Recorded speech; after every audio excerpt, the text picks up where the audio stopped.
আসসালামু আলাইকুম। আসলে কৃষিকাজ সহজ নয়, কঠিন। তার মধ্যে আলু, কচু এটা আসলে আবাদ করা যায়। এটার জন্য একই জমিতে একই সাথে দুই ফসল, এটা একটা সুন্দর বুদ্ধি। অধিক টাকা, অধিক মুনাফা অর্জনের জন্য এটা করা হয়। আসলে এই যে আলুটা চাষ করা হয়, আলু চাষ করার মধ্যেই যখন আলুটাতে প্রথম মাটি কাটা হয়, মাটি তুলে দেওয়া হয়, তুলে দেওয়ার পরে এই যে যে পানির যে লাইনটা থাকে বা জোলা আমরা বলি, এটাতে আমরা কচুটা দিই। এই বীজ কচুটা এভাবে পুঁতে দেওয়া হয়।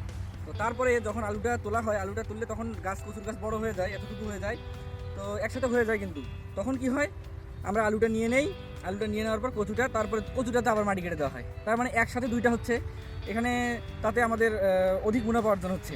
তো আসলে আলুর আবাদ এবার পুরা এলাকা, বিস্তীর্ণ এলাকাতে এবার আলু আবাদ হয়েছে। তো আলুর দাম কি হবে, আলু কেমন হবে সেটা বলা যাচ্ছে না। তো যাই হোক, আমি যেটা জানি, বাংলাদেশে একবার কোনো জিনিসের দাম বাড়লে সেটা আসলে কমে না। তো আলুর দাম হয়তো বা যদি 30 টাকা কেজি হয়, তাও তো ভালো।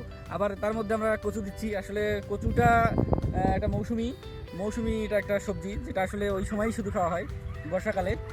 তো আসলে বিষয়টা, প্রচুর থাকে না, সারা বছর পাওয়া যায় না। দরকার মানে সারা বছর খাবো, তাতে কি সমস্যা?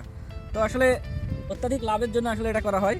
তো আমি এই কাজটা মোটামুটি ভালো পারি, আমি করি মোটামুটি রেগুলার। হাসি লাভ নাই, গতবারও করছি। তো দেখা যাক ফলন কেমন হয়।